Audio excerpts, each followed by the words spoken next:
go, man. We have Arsenal to score, Arsenal champion. So first off, let me just throw this out there before we jump on the Argentina Cape Verde match. What are your thoughts? What are your reactions? What are your standout moments from the previous round of matches, the round of 32 that's been happening? And then what is your most impressive player for the round? Go for it. Anybody, jump on it. Let me start. You know what? I'm gonna start. I missed the Argentina Capo Verde game. I only joined at the time. Listen, as you can see, my background changes all the time. I'm not at home. I'm on the travel, so I only started watching it at the beginning of extra time, and I have missed something amazing. But putting that to the side, I think the most apart from Capo Verde, because I think we can't even compare that to anything else. No, to anybody. Most important. Yeah. Go ahead. I think the game that really got me is Portugal Croatia, man. This round was a round of games that just had. Sometimes it felt like injustices with this Balogun, but Croatia, we're out here losing a game by a hair on follicles. Yep, no, that's crazy. Follicles, bro. So I'll say that the Portugal-Croatia game, I feel bad for Croatia. I feel bad for many other teams, but I'll focus on Portugal and Croatia. Yep, I'll pass on to someone. If I should pick one game, I'm gonna go different from Cheeks because I hear it, the Portugal-Croatia game. Yeah.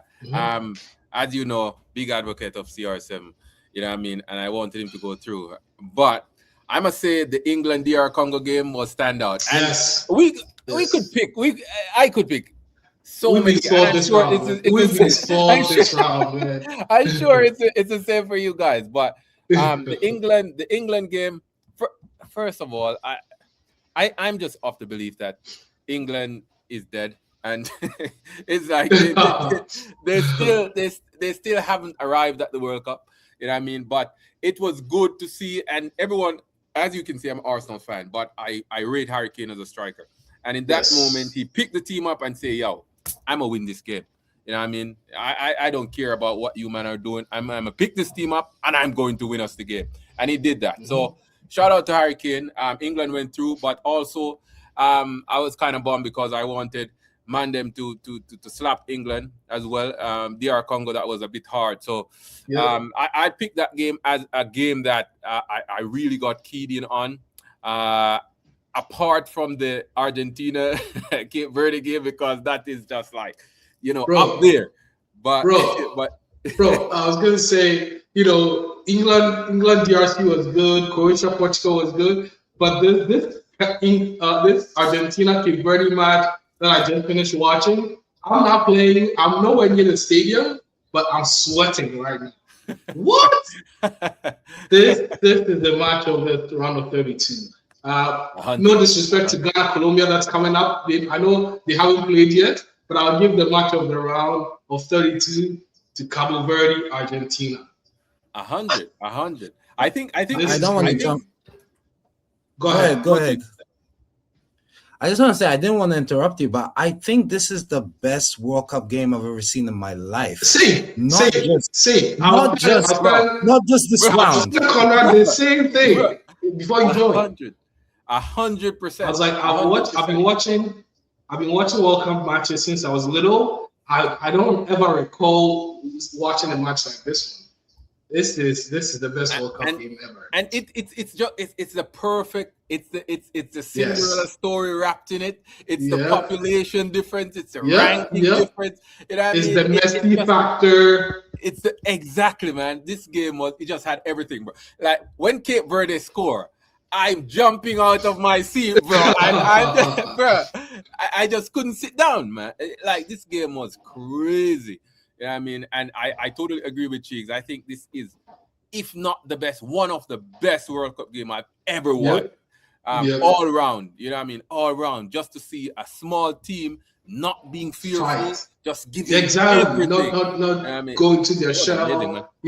Go toe-to-toe with Argentina, world number one, world champion, and just give them, blow for blow, match them with intensity, with shots, with everything. This match, I don't know. 100%. And I want. I don't know if you're going to touch on this, KJ, but I want to touch on. Cheeks mentioned it. Balogun red card, US game. Yes. As you guys Yes. know, I've been championing US. I see, yo, Cheeks is like, yo. Wait, before you start, Conrad, I need to say something. Let me get on my knees. Yeah, My Yeah, sincerest of you apologies. have apologies. Yeah, Get on my go for knees. Wait, let me move my chair. I would like to sincerely apologize to the US team and the Yeah. Ghana team. I was not aware Yes. of your game. I just have to say it. I'll let you continue. On behalf of the United States of America men's team, apology not accepted. but putting joke aside, man, the US team has shown up more than, and I'm saying Yes. when I'm watching and I made a comparison between the Portuguese team, especially the way they are coached, versus the US team, and I'm saying it is such a huge difference in contrast. We see one team playing like we've never seen them play, and you can see the coaching that is going into the team, which is the US team, versus Portugal, where they have all of these players to be world beaters, and it's just dead. You know what I mean? We are literally in the chat. People, we have a chat, and in the chat, we are exchanging notes, and we are saying, yo, how can this guy, i.e. Martinez, not see that he can what the whole world is seeing, essentially. I don't know, man. I don't know, but I'm gonna pass it over to KJ. I was gonna say, like Chigo mentioned in the team's chat, the chat that we have, it's just so obvious. Play your younger, fresher, stronger striker for the majority of the match, and then bring Cristiano Ronaldo on when the opposing team is battered and bruised and tired, so that he can do his thing.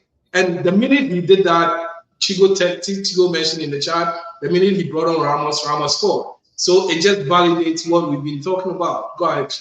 And I don't want to take credit. This is not a genius speaking. This is not even my idea. We've all sat there and said, imagine Ramos running these guys ragged for 70 minutes. Yes. And when you're almost dying, you're introducing CR7. Are you crazy? If I was a defender, I've already ran for 70 minutes and you're introducing this guy. This is not even genius. This is a guy who's watching it. I don't have FIFA licenses. I'm just watching the game and I can see it. Roberto Martinez, fraud.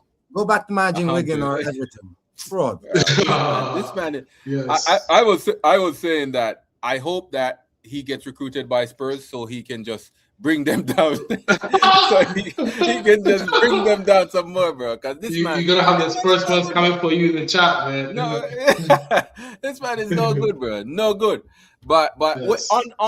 on players, we touched on it a little bit, but on players, what do you guys think about before I choose my outstanding player of this round, right? And there are multiple that I can choose as well. But what do you guys think about the Messi showing up here? Like this guy is crazy. But it's like he knows that the time is ticking and he has very few moments remaining. So he's like, I'm gonna suck and make this World Cup about myself and do my best and give my very all to this World Cup before my time passes. And it's evident on how he's playing. He was chasing in the extra time second half of the Cape Verde match. He was chasing after what Messi? Anyway, go Can for I it, say guys. something about that as you talk about go Messi? for it. I realize we've all been bamboozled and fooled. Because if Messi did this 8 years ago, no one would bat an eyelid. I think as he went to the MLS, we all forgot about the dude. And that's why we're so surprised.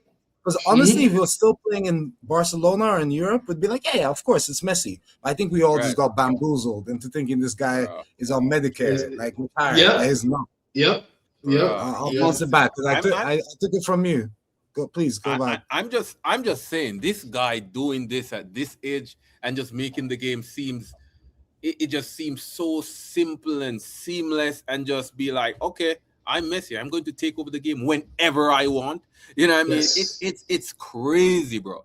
And I'm not the biggest Argentina fan, but this guy, we have to give him his flowers, man. He's on a Yes. different planet. And we knew that Yes. before, but this World Cup, he's just laying down the gauntlet. But He is. on a more granular note, he is now the leading goal scorer all He time. is. World And he Cup has forward. two assists in this match to back that up Yeah. again also. To beat Yeah.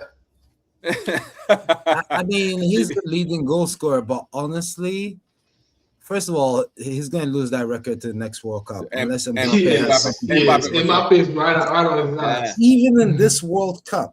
This Olise Mbappe thing, honestly, Yes. it's a problem.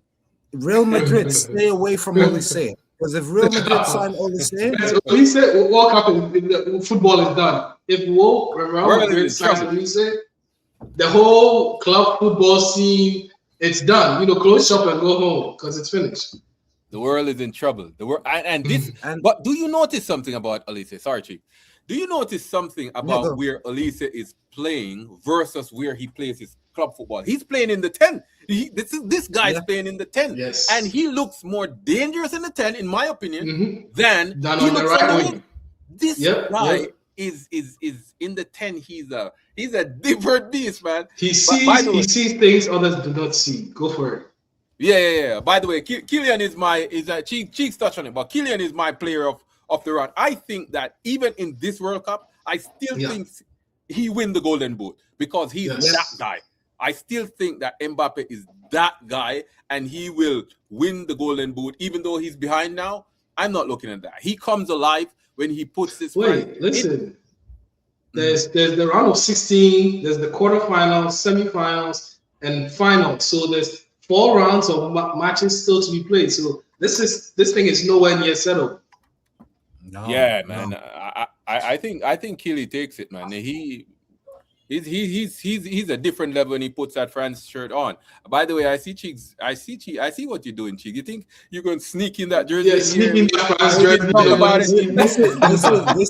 This is the team that I have winning the World Cup, and I know it's not fair because everyone has them. But I will say this: this is why I think Kylian might take it this World Cup.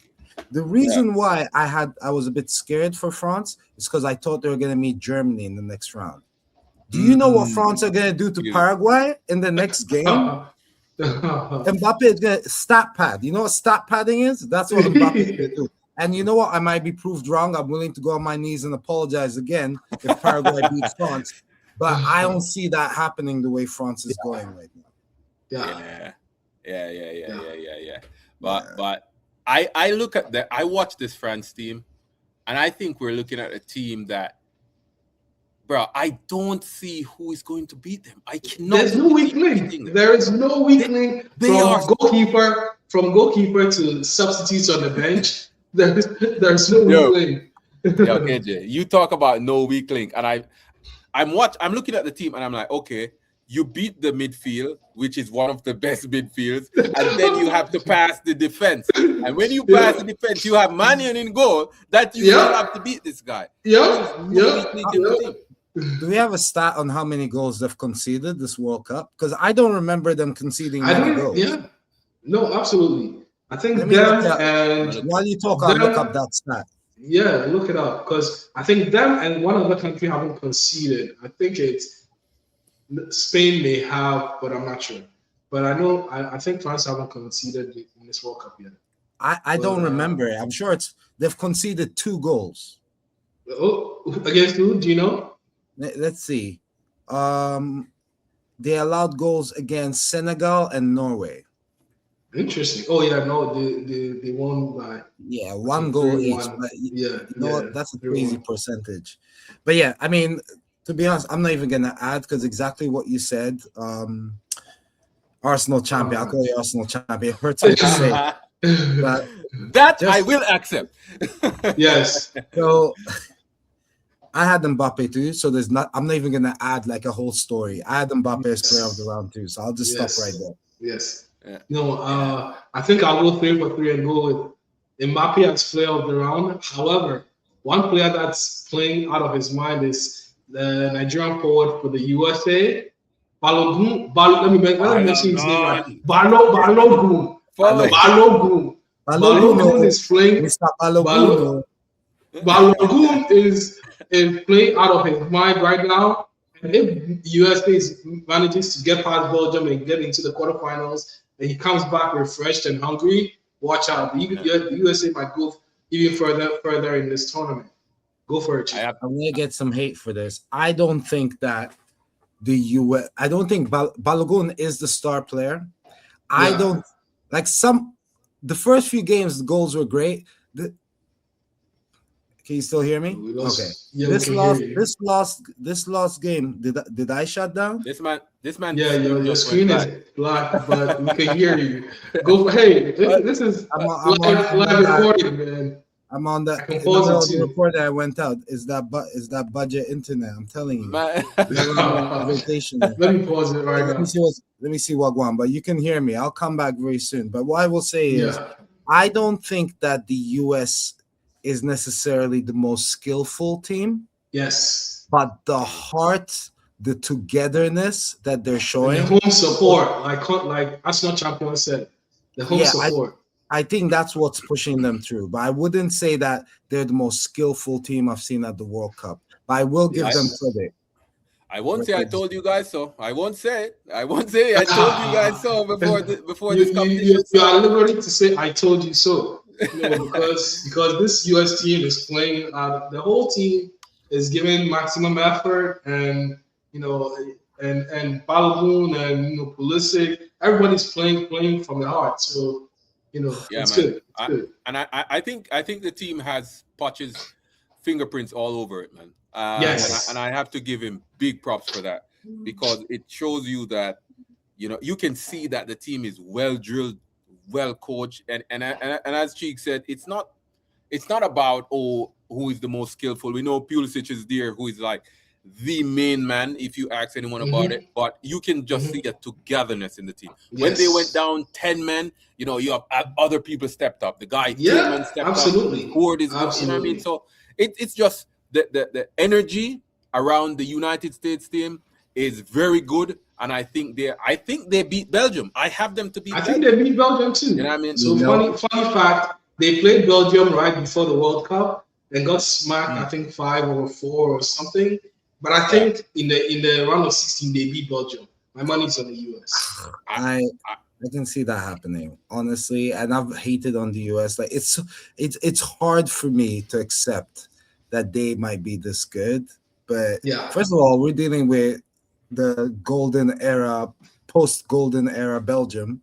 Yes. And also, after what Rudy Garcia said about African teams, they need a smack. We'll talk about African teams later. I want to stay on top of it. But at some point, we need to touch upon African teams. We do. Absolutely. I hear that. He needs to get 4 lashes for Rudy Garcia, man. 4 lashes for this guy. I mean, but I'm with that. But I want to touch real quickly on the host teams. And remember, before the tournament started, I said the host teams, these host teams that we have in this tournament, and the fans and the energy that they will be bringing to their games, and it is shining through right now. It's evident. Mexico has England at the Azteca next. That's the other team that has not considered a goal. Mexico. They've not considered a goal. They are charged. Mexico is charged, bro. If they slap England in the Azteca, no one should be surprised, because this Mexico team is ready. You know what I mean? So the host teams, they're still in it. All the host teams are still in the competition, mind you. Yeah, right? Because crazy. Canada squeaking through. What is going on? You know what I mean? Anyway. You know what I mean? So yeah. But we already touched on since we're talking about the next round of matches, I'm gonna just talk about. I actually touched on it, and the match that I'm looking forward to. I'm not going to go for the big game, which is Portugal versus Spain, because that's just 2 gargantuan teams coming up, even though I think Spain will slap them. But I think the match that I'm looking forward to is that game that I just talked about. The England versus Mexico in the Azteca. I'm really looking forward to that game. So if I should choose one game, that's the game that I'm like, this game is going to be fire. If it's anything like today, it will be, well, what I should say is I expect it to be something like today. Yes. Where even though it's not a Cape Verde with a small population and that kind of stuff, I still expect, because people are saying, okay, England, expect England to go through, but I think Mexico do it. I will speak to this. I think England is a great team. I'm an England fan, even though I'm wearing a France jersey. But England are walking around like they're expected to get somewhere. Mexico will die on that field next round. Mexico is ready to die on that field. I don't better believe it. Bringing back the Capo Verde today, and I keep going back to them because I think they've set the standard for every small team. Yes. They were ready. Did you see people cramping up, falling all over the field at the end of the game? I'm telling you, bro. Yeah, we were talking about before you jumped on, Cheeks. We were talking about the guy who scored that banger, and then he almost scored the free kick, and that guy was cramping, and he was still ready to fight, bro. You know what I mean? So yeah, but go ahead. No, I mean there's nothing else to say. I think Mexico. First of all, the Azteca, that's not even an away. That's more than an away game. Like England are like. I read today that it's 7250 miles high above sea level. So English should prepare themselves. It's way up in the skies. Listen, England fans show up, but I wouldn't be surprised if Mexican fans drown out the English fans at this game. Yeah, right? It's surprise. Crazy. It's going to be auto, Cheeks. I'm telling you, those fans are going to drown out that England crowd. I can tell you, Mexico fan base is a different fan base. It reminds me of the PSG or Dortmund fan base in the world of club football. They are crazy, bro. I'm telling you. Yeah. Listen, I wouldn't mind England going out. I hate to say I'm an England fan, but you know what? If I have to think about the arc of a story, I'd rather Mexico go through than England, even though I'm an England fan. I'm going to give you a stat. About the Azteca. Did you know that Mexico have only lost 2 games ever in the Azteca? Wow. Only 2 games ever in the Azteca. Wow. That's how good they are in the Azteca, bro. That right there, my people, is a stat, man. Right. Mexico is a different beast in the Azteca, bro. I mean, let's stop talking about that game. There's so many games next round. No, I was gonna say my match to watch for the next round of matches, round of 16, is definitely gonna be Brazil-Norway, because I feel like anybody can win that match on the day. They both have weapons. They both have teams that are not playing to their utmost potential, but on their day can pull something out of the bag. So that's what I'm looking for. Yes, the Viking roll. Yep. Please forgive me anyone from Brazil watching this. I live in a neighborhood that's mostly Brazilians, but I hope Norway smacks Brazil. Honestly, Brazil are squeaking through. Every game has been a squeak through, and I think if they make it really far, we're gonna be fooled into thinking that this is a good Brazil. They're back, exactly. Yeah. Nah, this is not. I'm with you. And we talked about coaches, and as we know, Ancelotti is one of the best coaches in the world. And I think it's only because of Ancelotti that I give them any slither of hope. Because I think this team, it says nothing Brazilian about this team. There's nothing Brazilian about this team. It is the worst, I must say this again, the worst Brazilian team I've ever seen at the World Cup. This team right here. You know what I mean? The midfield is too old. It's just, I wouldn't be surprised if, they get slapped by Norway. But let's see. Yeah. I mean, I can't even talk about. We need to talk about the African teams. I don't care. Yes. No, time's now. No, we definitely. It's time to talk about African teams and what they're not doing after the match gets into its dying moments. Come on, my people.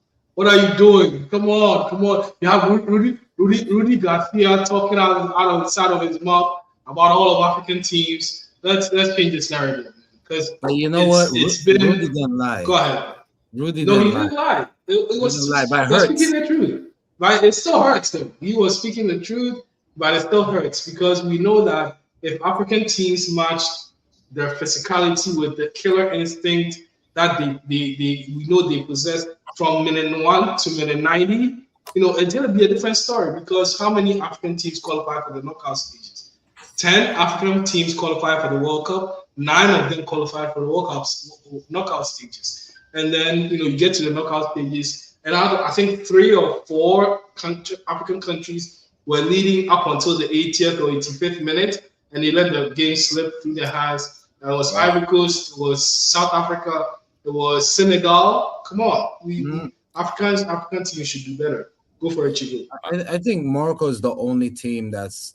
Yes. I'll take it back. Morocco and Capo Verde. Let me tell you right Yes. now, the only reason why Capo Verde is outside of this World Cup is because they played Argentina. Argentina, any other correct. team, apart from 100%. France and Spain, they would be into the next round. Correct. 100. I can't even hate on Capo Verde as an African team. They made us proud. And I think African football needs to be taking notes from them. Because how is it that you've got teams like Senegal, Ivory Coast, with this high quality of players, and Capo Verde is showing up against Argentina? We all know what would have happened if Argentina played Senegal or Ivory Coast. It wouldn't have been a game like this. Yes. And I hear people talking about Cape Verde players and talking about a lot of their players come from the Dutch second division. I don't care about that. You know what I mean? I don't care about that. All I'm saying is, as you rightly pointed out, Cheeks, is that the African team should be sitting back and be like, yo, we need to take note, because the fight that this team put in, the passion. That's the word. The organization. That's the word, fight. Yep. My guy, I had to stand up and I have to applaud Cape Verde, because I'm like, yo, they deserve.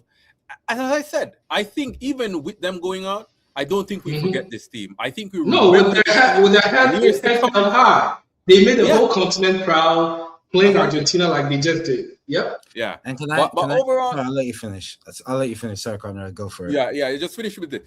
Overall, I think the African teams remind me of Arsenal 3 years ago, bro. It's like they pull me in, and I'm like, okay, I'm like, okay, they're going to do it, and then right at the end, they just rip it out of my hand and say, bro, just heartbreaking, bro. So it's like at the 80 minutes, 85th minute, we just see everything starting to go downhill, and it's like a common theme. It's like they lose focus. They think the match is won. They let the opposing team come in. Come on, go for it. I'm gonna go a bit deep on this. I was gonna make fun of Arsenal when you said Arsenal 3 years ago. Now I remember that I was a Man U fan. I was like, let me shut up. I was actually gonna go in when you said that, but then I was like, wait, I can't say anything. I'm a Man U fan. We can go there. We can go there. No, we don't need to. But I'm gonna go a really deep, or not really deep, a bit deeper here. When you're playing football, regardless whether you're playing for your local team or your country, skill is important. Good coaching is important. Tactic is important.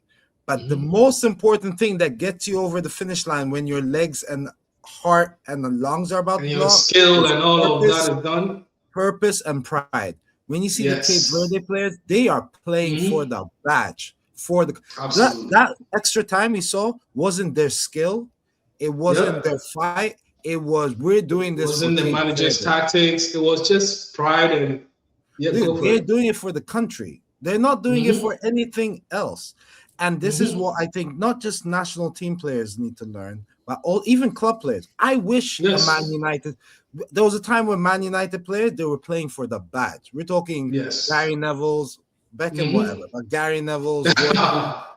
But if I think it goes deeper. It's also the football federations. What are you doing to make sure that these guys are playing for the badge?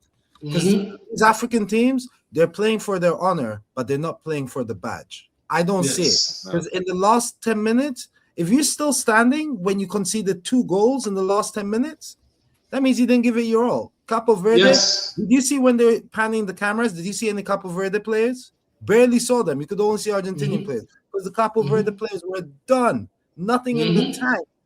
And Well I put, salute well them. put. Well put, Yeah. Cheeks.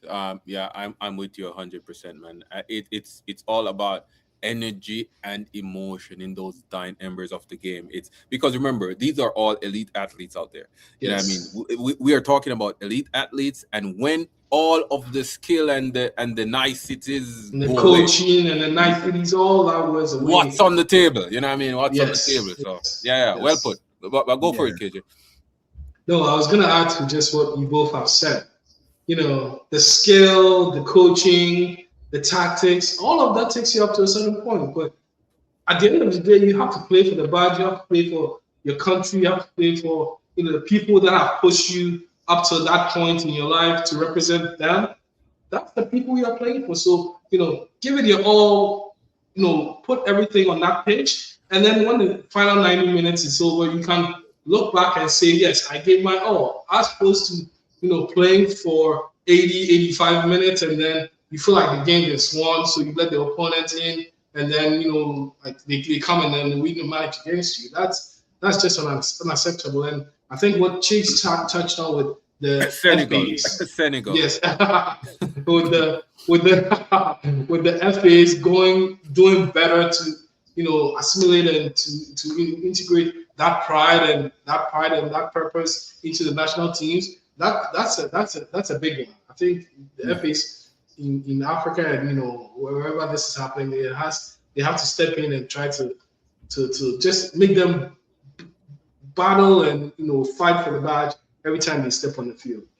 And I will say one thing: a lot of these players in the African teams right now were born in England, born in France, born in Europe. Yes, they have the initial commitment because they chose to play for these African countries. Yeah. But now they need the African federations, not the countries, to show that same investment in them for them to really get it there.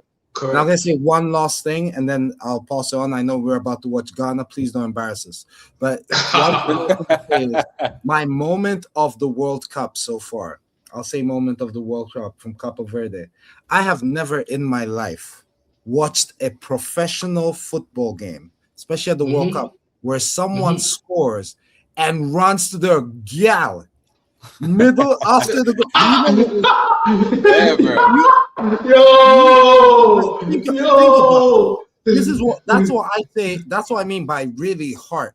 This guy shut down a World Cup game for 2-3 minutes to go and thank his family and his girl. That better be his wife and mother of his kids, because if it's just his girlfriend, that is insane. But I just want to put that out there. That is moment of that. He made it like a family reunion. He made the World Cup about family. That's hard. Yeah, man. Absolutely. 100. Go for it, Arsenal champion, with your final thoughts. It's good. It's very good, and I like that you highlight that, Cheeks. I'm gonna tell you why. Because I've been pissed off about a lot of things about this World Cup in terms of the commercialism and all of that.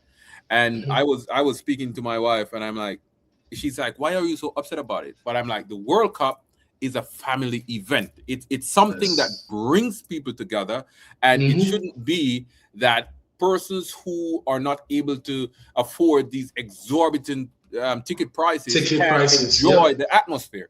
You know what I mean? I was telling KJ that I went to the England and the what was that? England Panama match. England Croatia. Right? No, I went to the England Panama match. Yeah. I went to the match, and of course, because we know the England boys, we're cheering for them. We want them to do good. But it reminded me what the World Cup was about. It's about going there. I met like 5 different persons who we don't know each other from anywhere. But at the end of it, we were holding the World Cup and we were, hey. You know what I mean? So it just shows you that the World Cup is about family. It's about enjoyment. It's about getting everyone involved, exchanging cultures and exchanging the love that we all share for the game. You know what I mean? So I like that you highlight that, Cheeks, because it just shows that, it's more than just a sport. You know what I mean? Yes. It's more than just, okay, we're just going to play this game. But it is so much. It has so much of a stronger connection outside of the realms of sport. So I'm just wrap it with that. But overall, and looking forward, I will say so far, because we always touch on this and say, what our overall thoughts so far. I think overall the World Cup has arrived. It has done that from the last round. You know what I mean? But I think right now it's just full. It's just everything is just bubbling. It's in full bloom. The World Cup is in full bloom, man. It's shaping up to be one of the better World Cups, at least in my lifetime or in my recent memory of watching World Cups. 100. It's shaping up to be, from the elite stars showing up and showing up for the countries to the competitive knockout phase matches. We're just in the round of 32, and the games are getting this good. So what about round of 16, quarterfinals, semis? So it's the World Cup has arrived, like my Arsenal champion said. And to just sum everything up, I think I think my two colleagues here have just said it.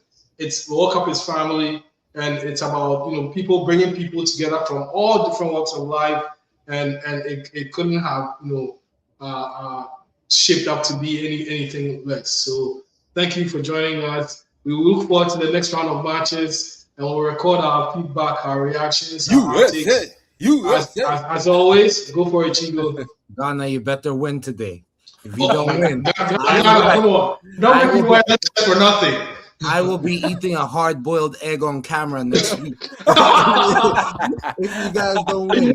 But anyway, this World Cup got me tired, man. Like, oh my God, there's too many games. I'm sorry. My emotions cannot handle it. They need to shut it down. It's too much. But absolutely. Anyway. All right. We'll see y'all next time. Thank you for joining. Cheers.